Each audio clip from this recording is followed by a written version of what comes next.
ভাই, এই বোন বলছে যে যদি আপনি এই শেষ প্রশ্নের জবাব দেন তিনি শাহাদা পাঠ করবেন।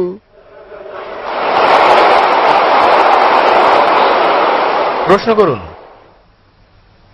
এখানে এই প্রশ্নটি হচ্ছে, আমি পড়েছি এটি এক নাস্তিকের লেখা, যাতে বলা হয়েছে এরকম, যখন আল্লাহ স্বর্গের উদ্যান সৃষ্টি করলেন তিনি সেখানে আদম ও ইভকে পাঠালেন এবং কিন্তু তাদের নিয়ম ভঙ্গ করার কারণে তারা সেখানে যে ফলটি ছিল, আমি ফলটি চিনি না, যা নিষিদ্ধ ছিল, তাদেরকে উদ্যান থেকে বের করে দেয়া হয়, তাদেরকে বাগানের বাইরে নিক্ষেপ করা হয় এবং যে কারণে বলা হয়ে থাকে এরকম যে আপনাকে দৈনন্দিন রুজির জন্য কাজ করতে হয়, আপনার কাজ করার প্রয়োজন হয় এবং তাহলেই আপনার দৈনন্দিন রুজি উপার্জন হবে।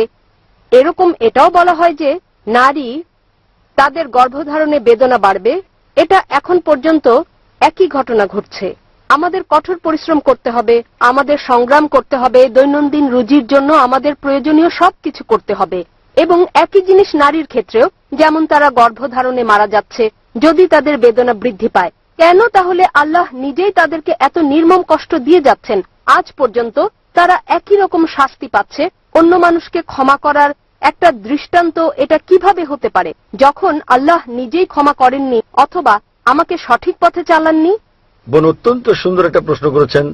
তিনি ঠিকই বলেছেন যে বোন আপনি যা উল্লেখ করেছেন এটা আছে বাইবেলে, আপনি যা বলেছেন তা উল্লেখ আছে বাইবেলে। আদম ও ঈভ আল্লাহ তাদের প্রতি সন্তুষ্ট থাকুন, যখন তারা স্বর্গের বাগানে ছিলেন তারা সর্বশক্তিমান ঈশ্বরের নির্দেশ অমান্য করেছিলেন, যা উল্লেখ আছে বাইবেলে, এবং এটা উল্লেখ আছে জেনেসিস অধ্যায় নম্বর 3 অনুচ্ছেদ 23 যে সর্বশক্তিমান ঈশ্বর তাদেরকে শাস্তি দিলেন আর তিনি তাদেরকে বাগানের বাইরে নিক্ষেপ করলেন। এবং সর্বশক্তিমান ঈশ্বর বলেছেন জেনেসিস অধ্যায় 3 অনুচ্ছেদ 16 যে তোমরা নারীরা ঈশ্বরকে অমান্য করার কারণে তোমরা অনেক বেদনা সহ্য করে সন্তান জন্ম দেবে এবং তোমাদের আকাঙ্ক্ষা হবে স্বামীর কাছ থেকে তা পাওয়ার। তাই বাইবেল অনুযায়ী গর্ভধারণ নারীর জন্য একটি অভিশাপ। এখানে যে উদ্ধৃতি আপনি দিচ্ছেন তা হচ্ছে বাইবেল, এবং আমি আপনার সঙ্গে একমত যে কি করে ঈশ্বর ক্ষমা না করে পারেন।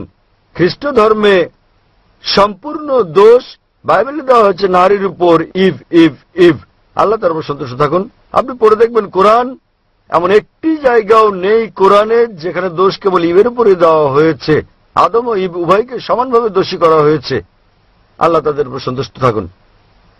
যদি আপনি পড়েন কোরআন, এটা উল্লেখ আছে সূরা আরাফে অধ্যায় নম্বর 7 আয়াত নম্বর 19 থেকে 27 যে আদম ও ইভ আল্লাহ তাদের উপর সন্তুষ্ট থাকুন, তারা উভয়ই ঈশ্বরকে অমান্য করেন, তারা উভয়ই অনুতপ্ত হন এবং উভয়কে ক্ষমা করা হয়েছে, তাদের সমানভাবে দোষারোপ করা হয়েছে। এমন একটা আয়াত নেই কোরআনে যেখানে কেবল ইভের উপর দোষ দেওয়া হয়েছে। আল্লাহ তার উপর সন্তুষ্ট থাকুন। কিন্তু কোরআনে সূরা তাহায় একটি আয়াত রয়েছে অধ্যায় নম্বর 20 আয়াত নম্বর 121 বলা হয়েছে যে আদম আলাইহিস সালাম তিনি ঈশ্বরকে অমান্য করেছেন। তাহলে একটি আয়াত রয়েছে যাতে কেবল আদম আলাইহিস সালামের কথা বলা হয়েছে। তবে মোটের উপর যদি ভালো করে দেখেন কোরআন উভয়কে দোষারোপ করে, আদম এবং ইভ তারা উভয়ই আল্লাহ তাদের উপর সন্তুষ্ট থাকুন। বাইবেলে দোষ দেওয়া হয়েছে কেবলমাত্র নারীকে, আর সে কারণেই সর্বশক্তিমান ঈশ্বর বলেছেন তোমরা বহন করবে সন্তান বেদনা সহ্য করে এবং তোমাদের আকাঙ্ক্ষা থাকবে সেটা স্বামীর কাছ থেকে। তো বাইবেল অনুযায়ী গর্ভধারণ একটা অভিশাপ, কিন্তু যদি আপনি কোরআন পড়েন গর্ভধারণ অভিশাপ নয়, গর্ভধারণ নারীর মর্যাদা বৃদ্ধি করে। আল্লাহ কোরআনে বলেছেন সূরা নিসা অধ্যায় নম্বর 4 আয়াত নম্বর 1 সে নারীকে সম্মান করো যে তোমাকে গর্ভধারণ করেছে। এছাড়াও কোরআন বলছে সূরা লুকমান অধ্যায় নম্বর 31 আয়াত নম্বর 14 এবং সূরা আহকাফ অধ্যায় 46 আয়াত নম্বর 15 আমি মানুষকে পিতামাতার প্রতি সদয় হওয়ার নির্দেশ দিয়েছি, কষ্টের পর কষ্ট সহ্য করে মা তোমাকে গর্ভধারণ করেছে এবং বেদনা সহ্য করে জন্ম দিয়েছেন। তাহলে এখানে আমরা বুঝি যে কোরআন বলছে যে আমাদের পিতামাতাকে সম্মান করতে হবে, বিশেষ করে মাকে। এবং আমাদের প্রিয় নবী মুহাম্মদ সাল্লাল্লাহু আলাইহি ওয়াসাল্লাম বলেছেন, এটা উল্লেখ আছে সহিহ বুখারীতে খণ্ড নম্বর 8 আদবের বই অধ্যায় নম্বর 2 হাদিস নম্বর 2 এক লোক আসলো মুহাম্মদ সাল্লাল্লাহু আলাইহি ওয়াসাল্লামের কাছে এবং তাকে জিজ্ঞেস করলো কে সবচেয়ে বেশি ভালোবাসা এবং সাহচর্য পাওয়ার যোগ্য এই পৃথিবীতে। নবী উত্তরে বললেন তোমার মা। লোকটি জিজ্ঞেস করলো তারপর কে? নবী আবার বললেন তোমার মা। লোকটি আবার জিজ্ঞেস করলো তারপর কে? নবী আবারও বললেন তোমার মা। তারপর লোকটি জিজ্ঞেস করলো তারপর কে? তখন চতুর্থবারের নবী বললেন যে তোমার বাবা। তার মানে 75% 3/4 ভালোবাসা ও সাহচর্য প্রাপ্য হচ্ছে তোমার মায়ের, 25%, 1/4 বাবার জন্য প্রাপ্য। সংক্ষেপে মা পাচ্ছেন গোল্ড মেডেল, তিনি পাচ্ছেন সিলভার মেডেল এবং ব্রোঞ্জ মেডেলটাও তিনি পাচ্ছেন। বাবাকে কেবল সান্ত্বনা পুরস্কার নিয়ে সন্তুষ্ট থাকতে হচ্ছে। তাহলে এই হচ্ছে ইসলামের শিক্ষা। ইসলামে গর্ভধারণ নারীর মর্যাদা বৃদ্ধি করে, এবং আমি আপনার সঙ্গে একমত। একবার সর্বশক্তিমান ঈশ্বর মানুষকে ক্ষমা করে দিয়ে কি করে তাদের শাস্তি বা শাস্তি দিতে পারেন? তাহলে এই হচ্ছে ইসলাম ও খ্রিস্ট ধর্মের মধ্যে পার্থক্য। বোন, আপনি কি এই উত্তরে সন্তুষ্ট? হ্যাঁ, অবশ্যই। তাহলে আপনি কি এখন ইসলাম গ্রহণ করতে চান? হ্যাঁ।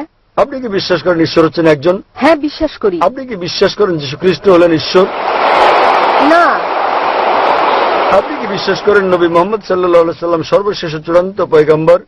হ্যাঁ, করি। কেউ কেউ আপনাকে ইসলাম ধর্ম গ্রহণ করতে বাধ্য করছে? না। আপনি স্বেচ্ছায় গ্রহণ করছেন ইসলাম? হ্যাঁ। নিজের মতে ইসলাম গ্রহণ করছেন আপনি? হ্যাঁ। কেউ আপনাকে ঘুষ টুস দিচ্ছে? না। ইনশাআল্লাহ আমি আরবিতে বলবো, আপনি আমার শুনে শুনে বলবেন। ওকে। আশহাদু আশহাদু আল্লাহ আল্লাহ ইলাহা ইলাহা ইল্লাল্লাহ ইল্লাল্লাহ ওয়া আশহাদু ওয়া আশহাদু আন্না আন্না মুহাম্মাদান মুহাম্মাদান আবদুহু আবদুহু ওয়া রাসূলুহু। ওয়া রাসূলুহু। আমি সাক্ষ্য দিচ্ছি, আমি সাক্ষ্য দিচ্ছি, আমি সাক্ষ্য দিচ্ছি যে কোনো উপাস্য নেই কোনো উপাস্য নেই আল্লাহ ছাড়া, আল্লাহ ছাড়া। এবং আমি আরো সাক্ষ্য দিচ্ছি আমি আরো সাক্ষ্য দিচ্ছি যে যে নবী মুহাম্মদ নবী মুহাম্মদ হলেন হলেন বার্তাবাহক বার্তাবাহক এবং আল্লাহর বান্দা।